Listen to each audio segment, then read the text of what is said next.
쿠팡이 역대 최대 규모인 1,400억 원의 과징금 부과에 반발하고 나섰습니다. 로켓 배송 서비스가 불가능해질 수도 있다면서 행정소송으로 대응하겠다는 강경한 입장을 밝혔는데요. 화면 보시죠. 주문하면 당일이나 다음 날 받아볼 수 있는 로켓 배송 서비스의 혈관이라고 할 수 있죠. 쿠팡의 물류센터입니다.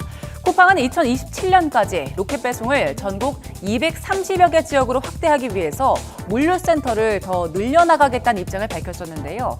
공정위의 과징금 부과 소식에 오는 20일 부산에서 열 예정이었던 첨단 물류센터 가공식부터 취소했습니다. 경기도 이천과 경북 김천에 착공할 예정이었던 물류센터 계획도 재검토할 걸로 보이는데요. 로켓 배송을 중단할 수도 있다는 강경한 입장을 내놨습니다. 쿠팡이 이렇게 강하게 나선 이유, 일단 역대급 과징금 금액 때문입니다. 1,400억 원은 역대 공정위가 부과한 과징금 가운데 최대 금액이기도 하지만 지난해 쿠팡 영업이익 6,174억 원의 4분의 1에 육박합니다. 회사가 흔들릴 수 있는 규모인 거죠. 게다가 쿠팡의 성장 배경에는 공정위가 지적했던 자체 제조 상품, PB 상품이 있기 때문입니다. 쿠팡의 PB 상품 사업은 2020년 1,000억대 매출에서 지난해에는 1조 원을 훌쩍 넘을 정도로 성장했고요. 영업이익도 18억 원에서 1,000억 원이 넘을 정도로 커졌습니다. PB 상품을 전년에 내세우지 못한다면 영업이익에 또 타격을 받을 수밖에 없는 건데요. 행정소송으로 대응하겠다는 입장을 내놓은 것도 이 때문으로 보입니다. 로켓 배송을 못할 수도 있다는 배수혜진은 이런 배경에서 나온 걸로 보입니다. 그래서인지 누리꾼들 사이에선 로켓 배송 포기 못한다, 너무 억지로 까는 억가 아니냐는 반응도 나왔는데요. 대체로는 터질 게 터졌다, 이대로 두면 나중엔 소비자를 상대로 더 갑질할 거란 반응 등 독과점이 심하다는 반응이 많았습니다. 공정위는 쿠팡이 PB 상품을 잘 팔리게 하기 위해서 검색 순위를 조작해 공정한 거래를 방해했다고 판단했습니다. 하지만 쿠팡은 상품 진열을 문제 삼는 건 전 세계에 유례없는 일이라고 반박하고 있는데요. 쟁점 들여다보겠습니다. 공정위는 쿠팡이 온라인 랭킹 순위를 조작했다고 봤습니다. 자체 브랜드 상품의 점수를 가중해서 인위적으로 순위를 올렸다는 건데요. 임직원을 동원해서 후기를 작성한 것으로도 보고 있습니다. 그 근거로 순위가 뒤바뀐 사례를 들었는데요. 쿠팡 자체 생수와 리빙박스 정리합, 곡물과자 등이 100위권 밖에 있다가 알고리즘 조작 이후 1위로 올라섰다고 지적했습니다. 임직원의 후기는 조직적으로 관리했다고도 지적했습니다. 리뷰나 사진 수정을 지시하기도 하고 후기에 어떤 사진을 올릴지를 요청하기도 했다는 건데요. 사진을 올릴 때 사무실 배경을 주의하라는 당부사항도 공정위에 적발됐습니다. 순위나 자사의 제품들을 앞에 노출시키기 위해서 순위나 이용 후기를 조작하는 행위는 심각한 소비자의 기만 행위라고 볼 수 있습니다.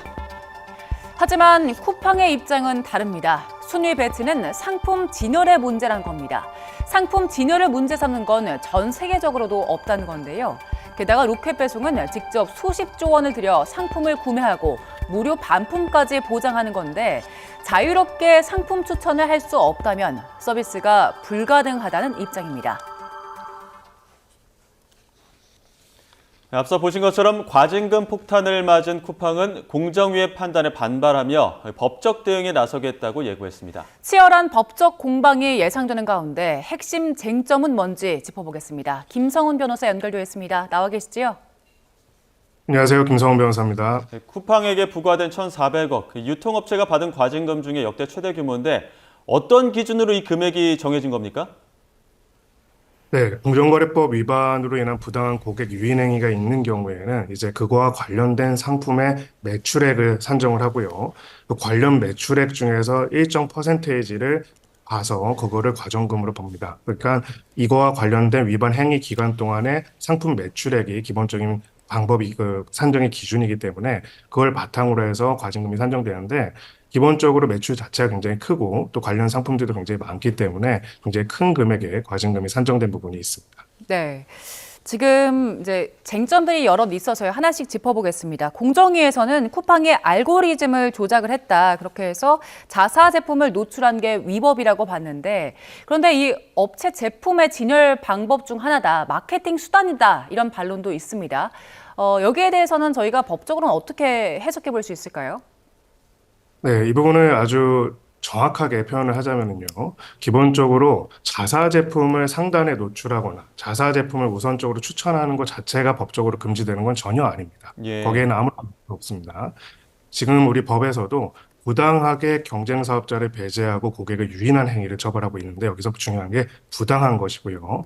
실제로 지금 공정위의 처분 내용은 위계에 의한, 즉 무언가를 속여가지고 유인했다는 것입니다. 그러면 속였다는 내용이 무엇인지를 봐야 하는데 자사의 제품, 직매입 제품을 추천한 것 자체가 아니라 결국은 그 알고리즘이 일반적으로 판매량이나 구매 후기, 평점 등을 바탕으로 해가지고 고객의 정보를 전달한다고 되어 있는데 이러한 일반적인 고객들의 인식 내용과 다르게 인위적으로 다른 방식으로 진행된 방식으로 직매입 제품들을 우선적으로 추천했음에도 그런 내용들을 소비자들이 모르는 상태에서 자연스러운 알고리즘, 좀 자연스러운 일반적인 추천의 방식, 사용량이나 구매 후기 등을 바탕으로 해서 이루어진 것으로 인식하도록 했다는 것이 어찌 보면 이번에 공정위 처분의 배경, 이유라고 볼 수가 있고요. 만약에 가설적이지만은 이 상황에서 이것은 소위 우리가 다른 어떤 포털을 보면은 스폰서 제품이다 이렇게 나오는 경우들이 있죠. 만약 이런 방식으로 이거는 자사물 추천 제품이어서 상단에 노출됩니다라는 고지가 있다라고 한다면은 이런 사안들은 전혀 문제가 되지 않았을 것입니다. 예, 그러니까 자사 제품을 추천하거나 상위에 랭크하는 것은 문제가 없지만 이러한 과정에서 어떤 위계에 의한, 그러니까 속였다라고 하는 부분들이 생기는 부분이 문제가 있다 이렇게 말씀을 해주셨는데 보통 이제 소비자들이 후기를 보고 어떤 상품을 선택하는 기준이 되지 않습니까? 그런데 이 네. 후기도 한 7만 개 넘는 후기가 그 직원을 동원해서 썼다 이런 부분도 있더라고요. 이것도 위법 행위로 볼 수 있는 거 아닙니까?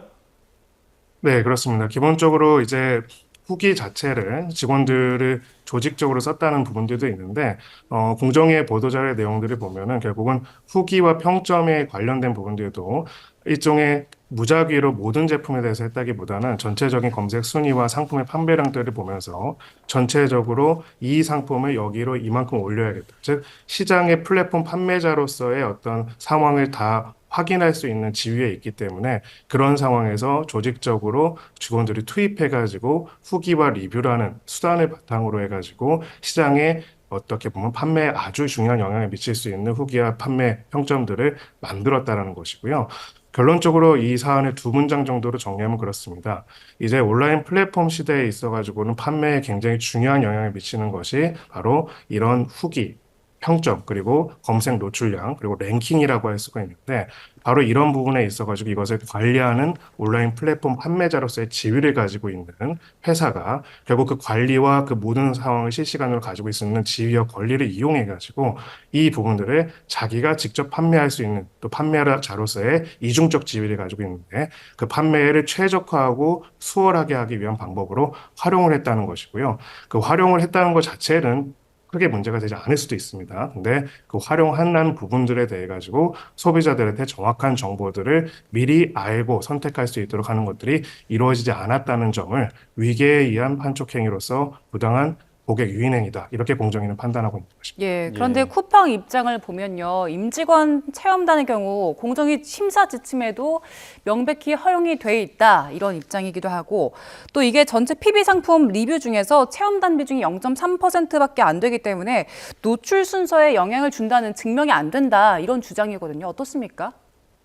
네, 기본적으로 임직원 체험단이나 어떤 체험단 자체가 를 운영을 하거나 그 자체가 문제가 되는 것, 소위 말해서 체험단이 운영해가지고 후기를 만드는 것, 이거 자체가 위법한 건 아닙니다. 그리고 말씀하신 것처럼 전체 후기가 워낙 많기 때문에 전체에서 영향을 미치는 게 적을 수도 있습니다. 근데 자세한 내용들을 더 봐야겠지만은 기본적인 내용들을 보면은 여러 상품들 중에서 예를 들어서 이 상품이 지금 더 판매가 되어야 하는데 더 판매가 안 되고 있다. 이 상품에 대해서 더 집중적으로 직원들이 투입해가지고 평점과 후기를 만들어라. 만약에 이런 방식들의 행위가 있었다면요, 가설적이지만요.